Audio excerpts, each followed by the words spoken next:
Так, ну что, у нас сегодня очередной посыл в массы с моим супер голосом. Друзья мои, это последствия от ковида. Ничего не могу с ним поделать пока не восстановится. Может до полугода восстанавливаться, так что терпите. Буду сипеть.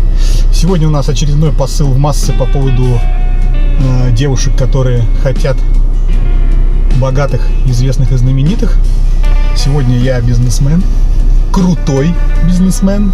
Как я выгляжу как крутой бизнесмен? Пишите. В прошлом ролике я выглядел как почтальон Печкин, а в этом хочу выглядеть как Абрамович. Но с небольшим дефектом. А вот с каким, узнаете в процессе. Посмотрим.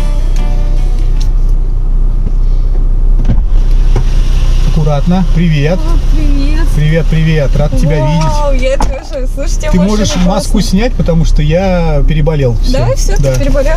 Я переболел, классно. Да, так что не переживай. Вот такая машина классная. Да? Нравится? Да, вообще классно. Ну, вообще отлично. А я нравлюсь? Естественно. Здесь главное все-таки не машина, наверное, да? Да, главное, чтобы человек был хороший. Ну да. Ну, такой статный, сильный. Нормально. Чем ты занимаешься? Спорт какой-нибудь, может? Ну, спорт какой-нибудь присутствует в моей жизни, да. А какой? Отжимаюсь по утрам. И на скакалке прыгаю. Да нет, шутка, конечно. Я в зал хожу регулярно. Сейчас немного переболел. Сейчас вернусь в норму и буду выглядеть еще лучше, потому что все-таки спорт, он, во-первых, молодит. Я тебе могу так сказать. Вот. Да. Во-вторых, все-таки это такое занятие, которое мобилизует, да, потому что это все-таки система определенная, это определенная ответственность перед самим собой и так далее. То есть люди, которые занимаются спортом в том числе, достигают больших успехов, чем люди, которые спортом не занимаются. Ну да, тут я с тобой соглашусь, потому что у меня проблемы со спортом начались, я тоже переболела немного, вот, недавно тоже из-за этого коронавируса, и я тоже не особо сильно чувствую себя хорошо, не очень. Да, так что вот, я тебя понимаю в этом плане. Восстанавливаться нужно. Ну, хорошо. Чем ты вообще в свободное время любишь заниматься, расскажи, может быть? Я музыкой занимаюсь. Музыкой? Да, вокал. Песни пишу периодически. Так. Работаю вообще в электронике, в ДНС. Вот. Такая вот знаешь, сфера. у меня же дом есть. Дом? Ну, свой, да. У меня дом в Сестрорецке. Это очень престижный район. Дом очень дорогой. И у меня там по площади есть комната пустующая. Я не знал, как ее занять. Вот, если у нас что-то получится, ты можешь занять ее под свою студию и писать там песни. Ого! Там даже можно сделать акустику, в смысле шумоподавление, да, чтобы не мешать никому. Вот, хотя я тебе могу сказать, что дом у меня 700 квадратов. 700 квадратов. И эта комната, она находится в самом дальнем крыле дома, и ты, я думаю, никому мешать там вообще не будешь. Единственное, что, может быть, у меня прислуга обыкновенная прислуга Афорсу, как у комиссарши. Капризная. У тебя прислуга есть? Ну, у меня есть горничная, да, которая... Вот, и есть у меня еще шофер.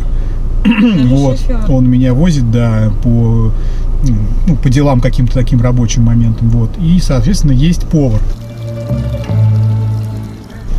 И ты можешь напрягать только их, потому что меня большей частью дома нет. Вот, я по бизнес-вопросам всем не разъезжаю. Ясно. Вот, а их ты можешь немножко напрягать, но я с ними переговорю, поэтому у тебя проблем не будет. В конце концов, участок 30 соток, ты сможешь уйти, если что, просто куда-нибудь в беседку, если это хорошая погода, и помузицировать, не дома. Ну, это, конечно, очень интересно. А в какой сфере ты работаешь? Почему ты так много занят? Я, конечно, понимаю, что там дом такой большой, прислуга, это надо как-то содержать. Слушай, да. А в какой сфере вообще ты? Помимо дома, у меня еще есть квартира. Квартира на Крестовском острове. На Крестовском острове 5-комнатная. Вот. Недалеко от метро, прям в самом центре, рядом с парком. Я там, в доме я обычно по выходным и в хорошую погоду. Вот. Ну, на квартиру тоже иногда приезжаю. Так вот, по поводу бизнеса. Слушай, у меня все неплохо, у меня есть часть средств было вложено в недавнем времени в один пассивный доход. Вот, они приносят мне, скажем так, инвестиции с акций. Я купил акции, очень хорошо вложился, и мне приносит это определенные средства. Вот. И также сейчас я целюсь на, соответственно, природные ресурсы. То есть сейчас, да, мы рассматриваем, да, видишь, сейчас с газом какая история происходит. Наш российский газ всем нужен, поэтому вкладываться в него и, скажем так, в обработку, переработку, в транспортировку очень-очень выгодно. Вот, поэтому сейчас работаем вот в такой вот истории. То есть занятость у меня достаточно приличная, ну понимаешь, да? Вот, поэтому я там особо сильно в твоей жизни участвовать пока не смогу. Вот, там дети, не дети, это все на тебе, прислуга на тебе, все, собственно говоря, на тебе. Вот. Если ты вдруг согласишься там или у нас что-то получится. Так, а за рубежом ты часто бываешь, нет? По поводу путешествий я тебе скажу, почему сейчас так происходит немного с путешествиями. Ну, может, чуть-чуть попозже. Сейчас пообщаемся. Я тебе скажу, сейчас я не путешествую. И это не связано с ковидом совершенно. Ну, я люблю путешествовать, мне нравится. Да? Я люблю и технику обновлять. Я айфоны меняю на новые. И мне бы хотелось как бы дальше продолжать путешествовать и обновлять технику. Это круто, здорово, почему нет? И я бы хотела вместе путешествовать. Да? Да. Ну, хорошее желание. Ну, смотри, какая история по поводу все-таки путешествий. Как это все у меня сейчас устроено. Ты мне нравишься, ты спокойная, ровная, музыку пишешь отлично, мне вообще это все устраивает. Единственное, что у меня есть один нюанс. Какой? Судимость, дети, что у тебя есть? Нюанс следующий. Смотри, дом 700 метров в Сестрорецке, квартира на Крестовском острове. И даже этот автомобиль, они все в кредите и в ипотеке. Это все кредитные, ипотечные деньги. Я зарабатываю 700 тысяч рублей в месяц. Вас заливает. 700 тысяч. Но на прислугу, на ипотеки и на кредит я трачу 650. Остается 50 тысяч в месяц. Жить на 50 тысяч в месяц? Серьезно? Поэтому обновление айфонов и путешествия пока откладывается. И насколько это откладывается? Ты понимаешь, какая история? Ты готова со мной, соответственно, разделить эту участь, скажем так, да, долговую? Поесть гречку. Сегодня будет просто гречка с котлетой.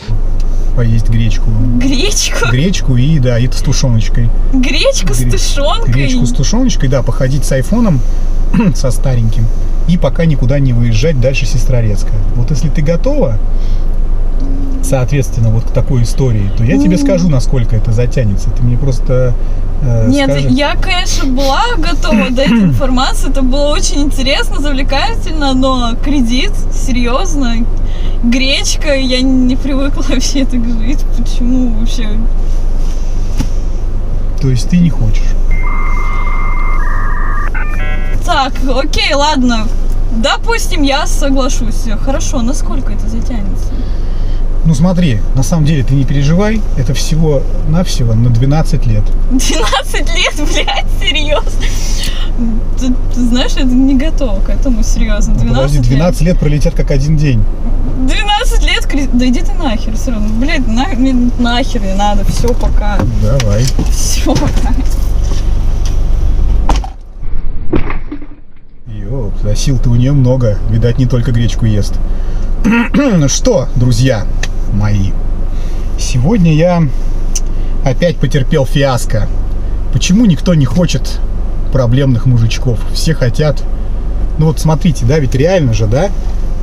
Ведь это же очень глупо, когда женщина рисует себе картинку богатой, плюс-минус молодой, симпатичный, с хорошим характером, с большой писькой и так далее. Блядь, чуваки, точнее чувихи, Не бывает такого.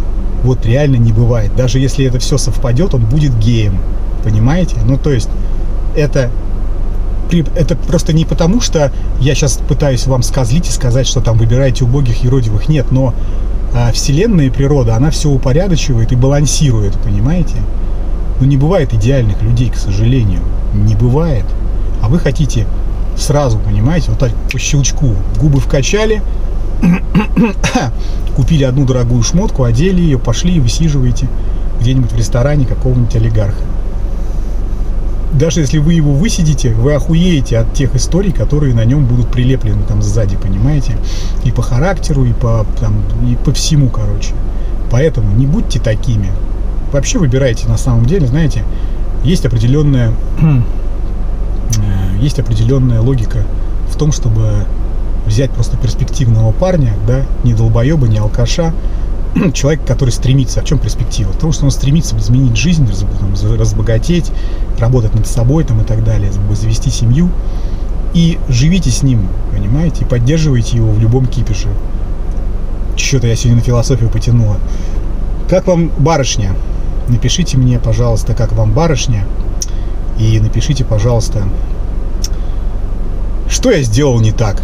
Может быть, дом надо было сказать не 700, а 1000 метров.